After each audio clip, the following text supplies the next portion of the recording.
Well, first of all, thank you for giving me an opportunity to be here tonight to talk directly to the community. Look, I'm a New Yorker who grew up in Washington Heights. I grew up here back in the day, and what I always loved about New York City is the diversity in my public school, in my community, because there's no other place like New York. And communities come from all over the world to live here, to be here. And my view of the job of the government is when people come to our city, they become New Yorkers. And we resource and bottle that diversity because that speaks to New York as a global economy. And for many of you who work with children in the city, I'm living the dream right now. I have 2 children in middle school. My wife is with me tonight, 13-year-old and 12-year-old. These are not my grandchildren. These are my children. So I just want you to know that. And what I love about how we're raising them is in their school, the kids from all over the world are in their school. That's exactly how it should be. So when Trump tries to come and separate children and families, you're going to have a mayor who says absolutely not. When you have a federal administration that's going to cut immigrant funding, I'm going to be there to say, no, we're going to replenish it. And we're going to have zero tolerance for impacting our communities. And it's an honor to be here tonight. Thank you. Okay, thank you for that answer. So the rest of the questions I'll ask are predetermined by CACF. The questions were carefully selected by the organization and structured based on AAPI-related issues. And I'll give you context leading up to each question. You have 2 minutes for each answer. Our first question was informed by CACF's youth who are a part of CACF's Asian American Student Advocacy Project.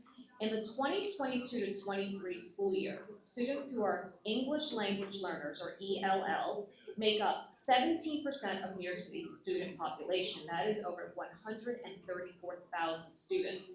They represent a rich diversity of linguistic and cultural backgrounds. Students who are ELLs of Asian and Middle Eastern descent make up over 20% of all ELLs in the New York City public school system, and their needs obviously go beyond translation and interpretation services.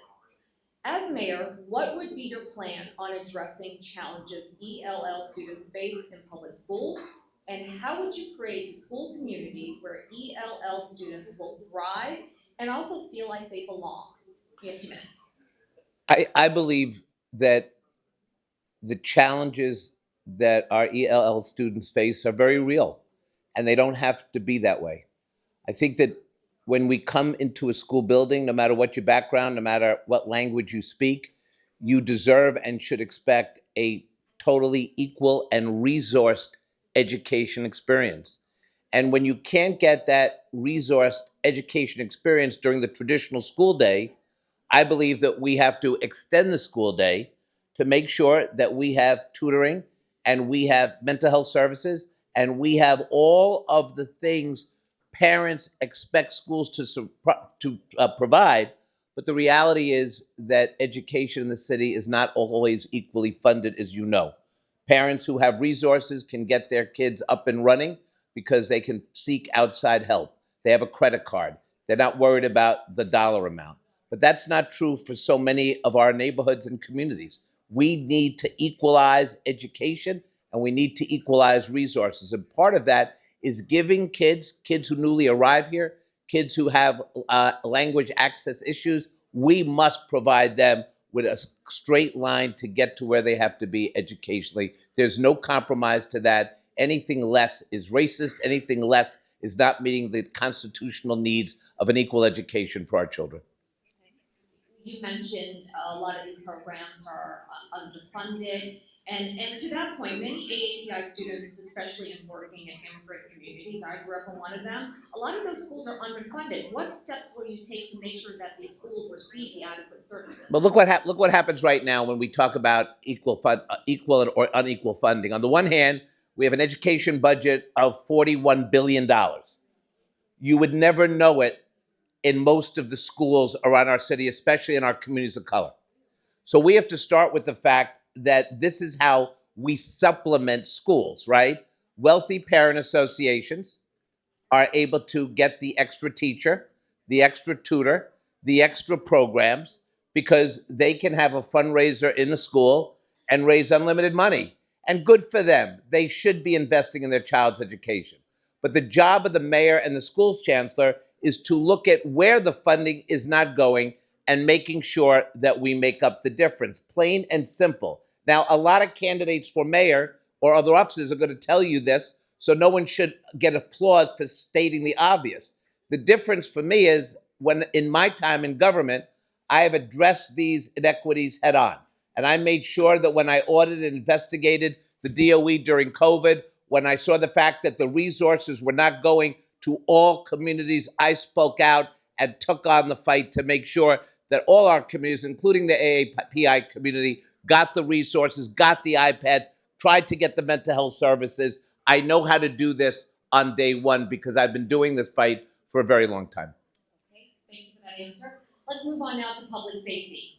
The Coalition for Asian American Children and Families prioritizes understanding and advocating for alternative forms of safety.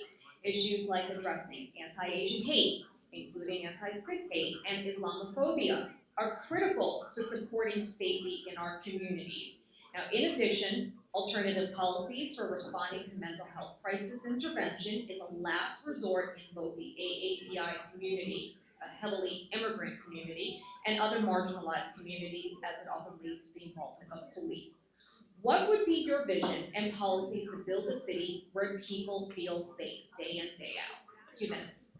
Well, look, as somebody of the Jewish faith with 2 kids in public school, I can tell you that the topic of hate and anti-Semitism is on the minds of my family.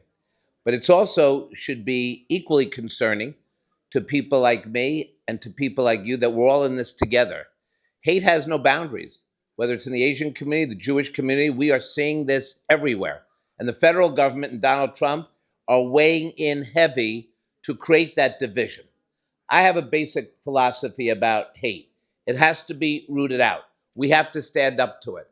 And some of the proudest moments I've had as an elected official, as controller, as borough president, is when the Sikh community was being hated on. They called me and said, we need you in our community.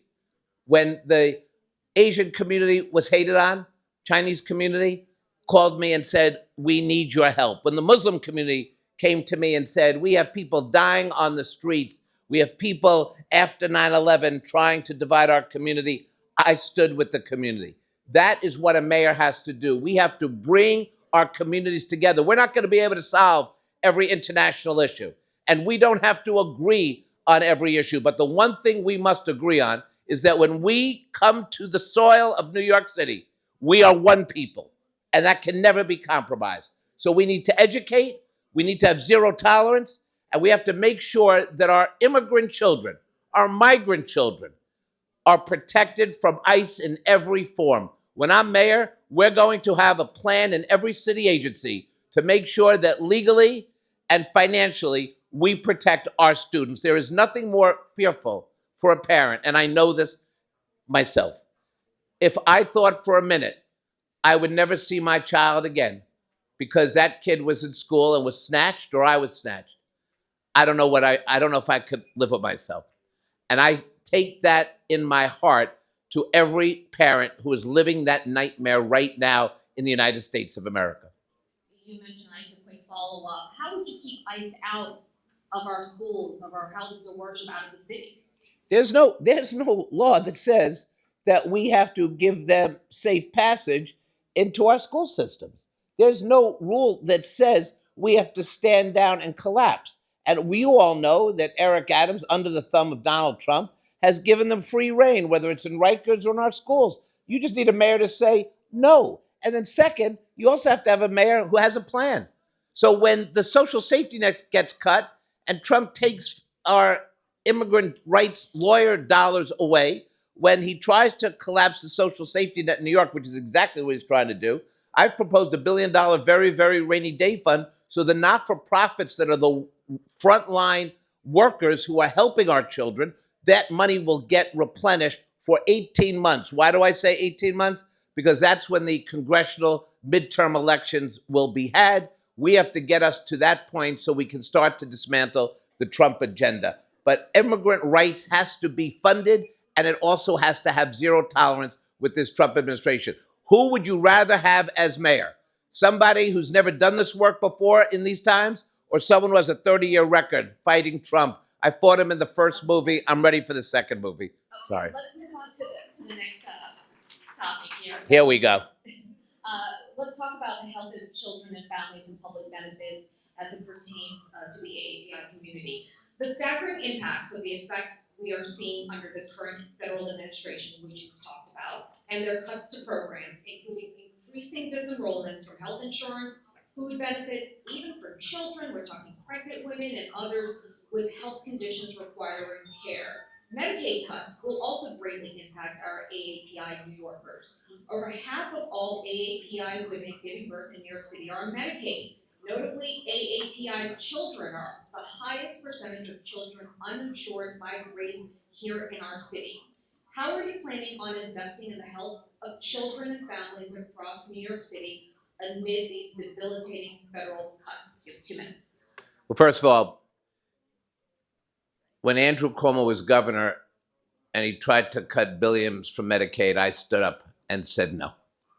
So you got to remember who your friends are, because once they're elected, they're yours to keep. So this election is about strategically thinking, what do I really want in a mayor for the next 4 years? I know in my time in government that city agencies really do not direct services, right? Everyone says the agencies, the mayor directs services. It's actually not true. The people who direct services are the not-for-profits we contract with. That's the truth.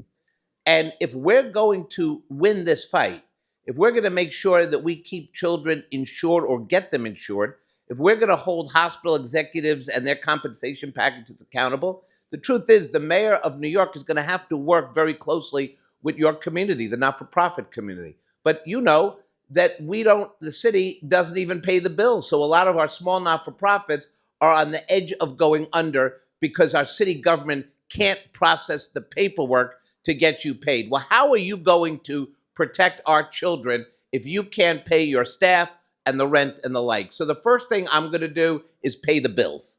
And I can do that because I have the skills to pay the bills because I did it for 8 years as controller. We cannot wait and start an administration with a learning curve. We really are going to have to come in with a plan to meet these challenges. Let's move on now to language accessibility. Many AAPI families rely on public benefits and city support for housing, healthcare, food security, and many other needs, yet they often encounter cultural and linguistic barriers. Language access is essential to our community's ability to equitably engage in city services, resources, and feel integrated within their communities. How do you think city systems should change in order to create a more language-accessible New York City? Well, I will tell you, first and foremost, the ability to contact a city agency is equally difficult for whatever language you speak because they don't answer the phone, right? So we could start with that. But when they do answer the phone, depending on who you get on the phone, there is no linguistic diversity in those conversations. And in the city that speaks 200 different languages from hundreds of different cultures, and given the technology that we now have at our disposal, we need to start to think about how we deliver services through the opportunity of people to understand who's on the phone.